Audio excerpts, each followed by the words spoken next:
Hello student, তোমরা যারা ক্যালকাটা ইউনিভার্সিটির আন্ডারে সেমিস্টার 4-এর ছাত্রছাত্রী আছো এবং তোমাদের রাষ্ট্রবিজ্ঞান সাবজেক্টে অনার্স আছে, তোমাদের জন্য আজকের ক্লাসটা খুবই গুরুত্বপূর্ণ। আজকের ক্লাসে তোমাদের ডিএসসিসি 7 পেপার থেকে একটি মোস্ট ইম্পর্টেন্ট প্রশ্নের উত্তর নিয়ে আলোচনা করব। প্রশ্নটা হচ্ছে কৌটিল্যের দণ্ডনীতি সম্পর্কে আলোচনা করো। এটা তোমাদের 10 নম্বর বা 20 নম্বরে পরীক্ষায় আসতে পারে, মোস্ট ইম্পর্টেন্ট প্রশ্ন। প্রথমেই তোমরা ভূমিকা দিয়ে শুরু করবে। সেখানে কি লিখবে দেখো, ভারতের প্রাচীন রাষ্ট্রচিন্তায় কৌটিল্য বা চাণক্যের নাম অত্যন্ত গুরুত্বপূর্ণ। অর্থাৎ ভারতের প্রাচীন রাষ্ট্রচিন্তায় কৌটিল্য চাণক্যের নাম গুরুত্বপূর্ণ। তার রচিত অর্থশাস্ত্র গ্রন্থ রাষ্ট্র দর্শনের এক অনন্য নিদর্শন, যেখানে অর্থনীতি, রাজনীতি ও প্রশাসনের সুসমন্বিত বিশ্লেষণ পাওয়া যায়। কৌটিল্য রাষ্ট্রের মূল ভিত্তি হিসাবে যে নীতিকে সর্বাধিক গুরুত্ব দিয়েছেন তা হলো দণ্ডনীতি। তিনি মনে করতেন দণ্ডনীতি ছাড়া রাষ্ট্রে শৃঙ্খলা ও স্থিতি বজায় রাখা অসম্ভব। দণ্ড কেবল শাস্তি নয়, বরং এটি প্রশাসনিক শৃঙ্খলার প্রতীক এবং রাষ্ট্র পরিচালনার প্রধান হাতিয়ার। দণ্ডনীতির সংজ্ঞা ও তাৎপর্য এখানে কি বলা হচ্ছে দেখো, দণ্ডনীতি বলতে অপরাধ দমন ও রাষ্ট্রের ন্যায় শৃঙ্খলা রক্ষার জন্য দণ্ড প্রদানের নীতিকে বোঝায়। কৌটিল্যের মতে দণ্ডনীতি আসলে রাষ্ট্রনীতি বা রাজ্যনীতির বিদ্যা। তিনি মনে করতেন অপরাধীকে যথাযথ দণ্ড না দিলে সমাজে বিশৃঙ্খলা, অরাজকতা ও নিরাপত্তাহীনতার সৃষ্টি হবে। অপরাধ প্রতিরোধ ও সুশাসন প্রতিষ্ঠার জন্য দণ্ডনীতি অপরিহার্য। এ.কে. সেন তার study in Hindu political thought 1924 গ্রন্থে উল্লেখ করেছেন, দণ্ডনীতি আসলে প্রশাসনকে সুসংহত করার এক বিজ্ঞান। তাই কৌটিল্যের মতে দণ্ডনীতি রাষ্ট্রের শক্তি ও প্রজাদের সুরক্ষার একমাত্র ভরসা। তারপরে কি আছে দেখো, মনু ও কৌটিল্যের দণ্ডনীতি।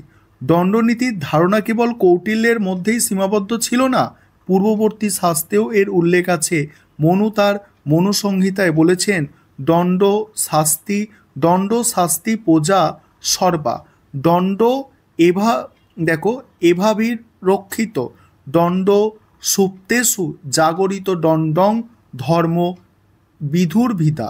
অর্থাৎ দণ্ডই প্রজাদের রক্ষা করে, শৃঙ্খলা বজায় রাখে এবং বাকি সকলে যখন নিদ্রামগ্ন তখন দণ্ড জাগ্রত থাকে। তারপর কি বলা হচ্ছে দেখো, অল্টেকর তার state and government in ancient India গ্রন্থে মন্তব্য করেছেন যে মনুর দৃষ্টিতে দণ্ডই প্রকৃত রাজা, প্রকৃত নেতা ও রক্ষাকর্তা। কৌটিল্য মনুর অনুরূপভাবে দণ্ডনীতিকে রাষ্ট্রের রক্ষা কবচ বলে মনে করেছেন, তবে তিনি দণ্ডনীতিকে কেবল ধর্মশাস্ত্রের দৃষ্টিকোণ থেকে নয়, বরং প্রশাসনিক বিদ্যা বা রাষ্ট্রনীতি হিসাবে ব্যাখ্যা করেছেন। কৌটিল্যের দণ্ডনীতির প্রকৃতি। কৌটিল্য দণ্ডনীতিকে রাষ্ট্রীয় প্রশাসনের অপরিহার্য অঙ্গ হিসাবে চিহ্নিত করেছেন। তিনি মনে করতেন দণ্ডনীতি রাষ্ট্রকে সুসংহত করে, প্রজাকে নিয়ন্ত্রণে রাখে এবং রাজ্যকে নিরাপদ করে। তার অর্থশাস্ত্র গ্রন্থে বলা হয়েছে, রাজা দণ্ডনীতির মাধ্যমে অপরাধীকে যথাযথ শাস্তি দিয়ে সমাজের ন্যায় শৃঙ্খলা বজায় রাখবে। দণ্ডনীতি কেবল অপরাধ দমন নয়, রাষ্ট্রশক্তির সংরক্ষণ ও সম্প্রসারণের হাতিয়ারও বটে। কৌটিল্যের মতে রাষ্ট্রের লক্ষ্য হল ভূমি জয়, সংরক্ষণ ও সম্প্রসারণ, আর এই লক্ষ্য পূরণের জন্য দণ্ডনীতি অপরিহার্য। তারপরে প্রাক কৌটিল্য ও কৌটিল্যোত্তর যুগে দণ্ডনীতি, অর্থাৎ কৌটিল্যের আগে এবং কৌটিল্যের পরের যুগের দণ্ডনীতি।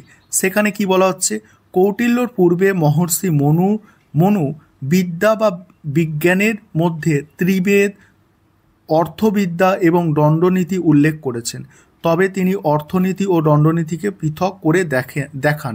কৌটিল্য এই দুটিকে একত্রিত করে রাষ্ট্রনীতি ও অর্থনীতির সমন্বয় ঘটিয়েছেন। পরবর্তী যুগে পণ্ডিত শুক্রও দণ্ডনীতি ও অর্থশাস্ত্রকে রাজনীতি ও অর্থনীতির মিলন বিদ্যা বলে ব্যাখ্যা করেছেন। এর ফলে বোঝা যায় কৌটিল্যোত্তর যুগেও দণ্ডনীতির গুরুত্ব অব্যাহত ছিল। উপসংহারে কি লিখবে দেখো, সর্বোপরি বলা যায় কৌটিল্যের দণ্ডনীতি কেবল অপরাধ দমন ও শাস্তি দান নয়, বরং রাষ্ট্র ব্যবস্থার মূল কাঠামো। দণ্ডনীতির মাধ্যমে রাজা প্রজাদের সুরক্ষা নিশ্চিত করেন, প্রশাসনের শৃঙ্খলা রক্ষা করেন, রাষ্ট্র শক্তিকে সুসংগত করেন। কৌটিল্যের এই চিন্তাধারা তাকে প্রাচীন ভারতের অন্যতম শ্রেষ্ঠ রাষ্ট্র চিন্তক হিসাবে প্রতিষ্ঠা করেছে। আধুনিক রাষ্ট্রবিজ্ঞানীরাও কৌটিল্যের দণ্ডনীতিকে এক প্রাচীন কিন্তু যথেষ্ট বাস্তববাদী রাষ্ট্রশাস্ত্রের অংশ বলে মনে করেন।